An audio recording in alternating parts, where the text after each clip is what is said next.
سيدنا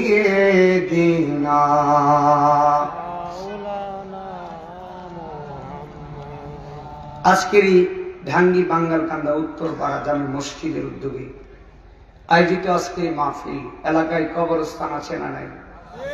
একটু জোরে বলতে হবে।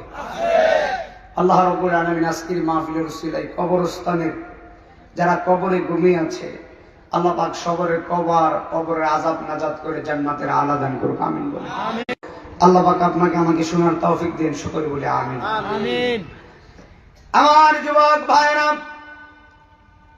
ডাঙ্গি বাঙ্গালকান্দা উত্তরপাড়া জামে মসজিদের উদ্যোগে আজকে আয়োজিত মাহফিল, আপনারা মানুষ দুনিয়াতে ছিল, আজকে তারা 3.5 হাত কবরে ঘুমিয়ে গেছেন।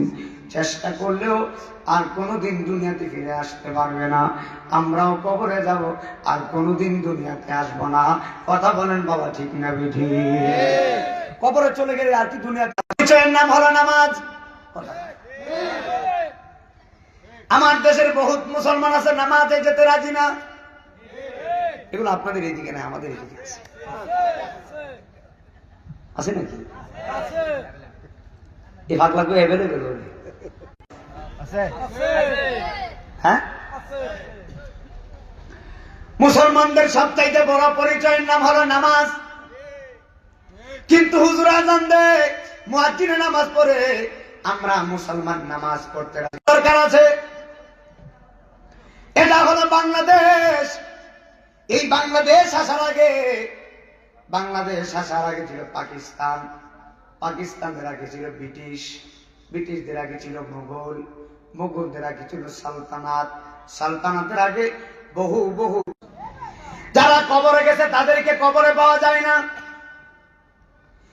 বড় বড় জমিদার ছিলেন, এত বড় বড় টাকাওয়ালা মানুষ ছিলেন, যাদের বাড়ির উপর দিয়া গেলে জুতা পরে যাওয়া যায় নাই। ঠিক কিনা? একদম গভীর খেয়াল দিয়ে শুনে যাবেন। বহু জমিদার জমিদারি করছে, কিন্তু আজকে জমিদার নাই, কবরে একদম শেষ হয়ে বড় হজ করেছেন। হজ করার পরে মালিক ইবনে দিনার রাত্রেবেলা ঘুমাবেন।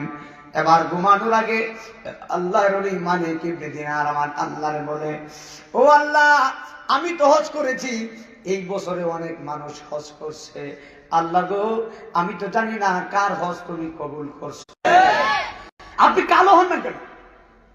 মানে আল্লাহর ইশকের সাথে তো কালো সুন্দর